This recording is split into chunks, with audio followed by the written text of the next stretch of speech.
On parle de ce magazine Zut, il fête ses 10 ans. Alors là, c'est épais. Hein. Là, il y a de la matière. Hein. Alors, je vous conseille, pour tous les colportes, c'est intéressant, c'est joli. Et nous aussi, Sandrine, c'est soyeux. Ça s'appelle communément Soft Touch. Ah, c'est beau. Ah, j'adore. Comment il est né, ce magazine? Rappelez aux spectateurs, il y a 10 ans. Alors, c'est intéressant parce que je fais le lien avec Goût d'Alsace, à qui je souhaite évidemment bonne chance. On a fait le travail inverse, puisque par rapport à votre travail, Sandrine, où vous êtes vraiment lancée sur les réseaux sociaux, et finalement vous en faites un magazine papier aujourd'hui, nous, on était vraiment des puristes du papier et de l'édition. Et ce magazine est édité donc par l'entreprise Chic Media, puisque nous sommes éditeurs, et on édite notamment aussi la revue Novo, magazine culturel dans le Grand Est. On avait pris un risque en 2008. On nous a pris pour des fous quand on a dit on lance un magazine papier. Là où le papier déjà était un peu en déclin, avec l'avènement de l'Internet. Quoi. Exactement. Donc c'était un peu risqué, et je crois que 10 ans après, on a bien fait de prendre ce risque-là. C'est un magazine dont le but véritablement, c'est de rassembler sous une forme de city magazine 3 cahiers autour de la culture, des tendances et du lifestyle.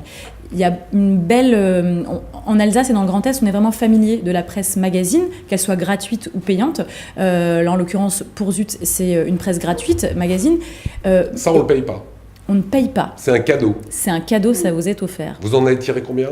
Alors, on est proche des 10 000 exemplaires. Alors, je voudrais qu'on va rentrer un petit peu dans le contenu. On va rentrer un petit peu plus loin, les camarades en régie, avec une page qu'il va falloir nous expliquer. Les cons, on les oublie vite.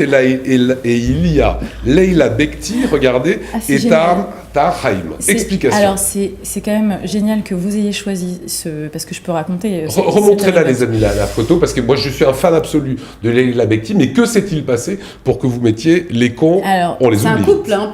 Exactement, c'est fait exprès. Merci Sabrina d'avoir fait le lien, et évidemment, c'est un clin d'œil qu'on fait. Zut, je pense que tout est dans le titre, on l'a lancé il y a 10 ans, c'est un côté un peu impertinent. On dit des choses, voilà, un peu irrévérencieux, voilà. Mais en l'occurrence, là, ce sont 2 personnalités qui sont passées par Strasbourg pour défendre ou pour faire la promotion de leur film. On rencontre dans nos rubriques, notamment la rubrique Instant Flash, où on rencontre ces personnalités qui sont de passage à Strasbourg.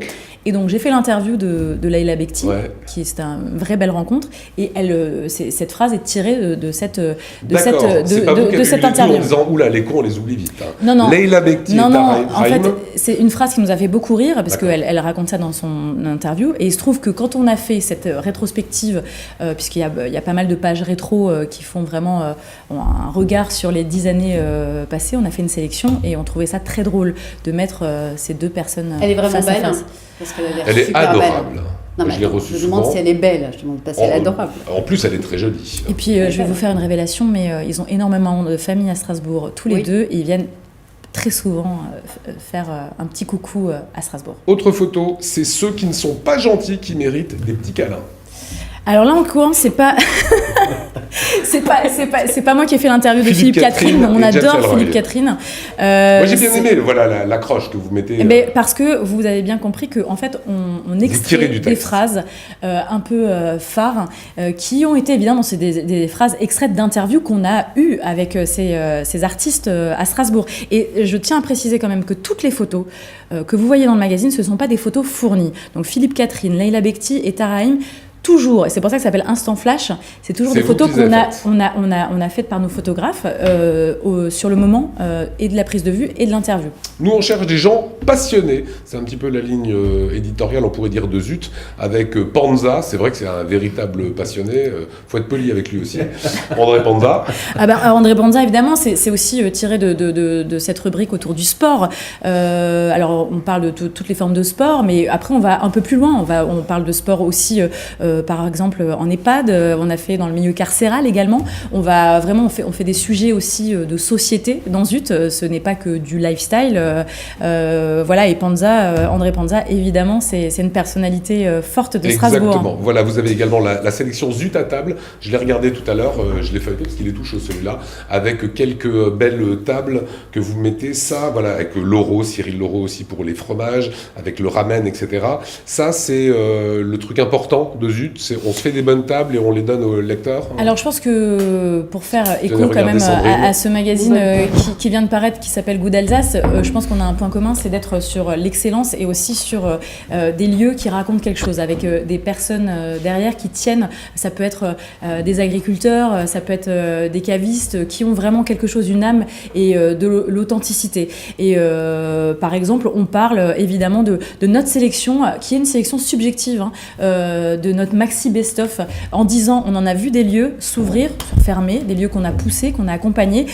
Dans ce magazine-là, on parle de nos meilleures adresses à Strasbourg, qui est selon évidemment l'équipe de Zut. Donc il y a des lieux en commun évidemment avec Goût d'Alsace, notamment la fabrique de Xavier Jarry à Schiltigheim. Alors on va encore voir quelques photos maintenant. Ça c'est, on pourrait dire, l'équipe qui a créé Zut, avec notamment Bruno Chiban, regardez, qui apparaît à l'antenne. Qu'est-ce que vous avez envie de dire de ces camarades-là qu'on découvre ensemble? C'est une rubrique qui me tient tout particulièrement à cœur, puisque c'est la rubrique que je coordonne depuis le lancement du magazine. Et c'était d'ailleurs la première rubrique qui a été décidée d'un commun accord avec l'ensemble de l'équipe, c'est de choisir des personnalités de la vie locale strasbourgeoise à poser dans un lieu à Strasbourg qui se prête au jeu du modèle, puisque chaque personne découvre sa tenue au moment de la prise de vue. Et autour de cette table, Lionel, Régis et Sandrine, et bientôt évidemment Sabrina, se sont prêtés au jeu. C'était important sur ce numéro des 10 ans de montrer et de qui était derrière ce magazine qui fête cet anniversaire. Et évidemment, le noyau dur s'est prêté au jeu et on découvre aussi qui est derrière.